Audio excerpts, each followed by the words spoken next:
Qu'est-ce que le péché dont parlent l'Ancien et le Nouveau Testament et à propos duquel le Christ est mort? Le péché est la transgression par les créatures rationnelles, hommes et anges, de la volonté de Dieu pour l'être humain et pour la création en général. Parce que Dieu est une personne, il pense, veut et agit.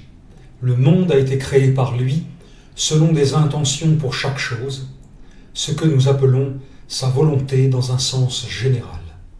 Dieu a révélé sa nature et sa volonté de diverses manières.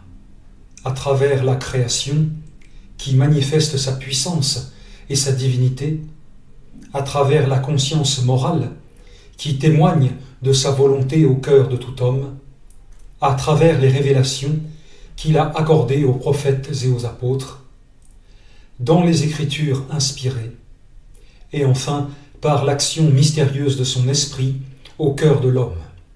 Le péché est donc la transgression de la volonté de Dieu telle qu'elle se révèle à l'homme.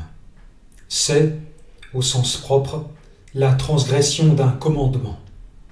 Le mot péché désigne souvent la faute elle-même, mais l'un des termes qui le décrivent signifie plutôt manquer la cible.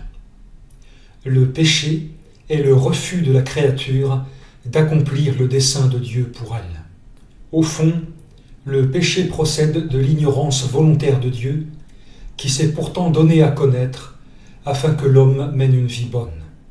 Connaître Dieu est le principe même de la vie éternelle.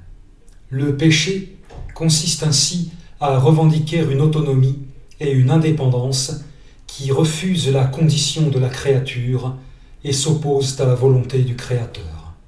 C'est pourquoi le péché n'est pas seulement une faute morale.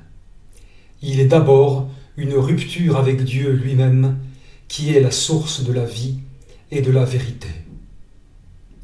Sa conséquence est la mort, d'abord spirituelle, en ce que l'homme est séparé de la communion avec Dieu, ensuite physique, en ce que cette désintégration de sa personnalité s'achève dans la séparation de son âme et de son corps.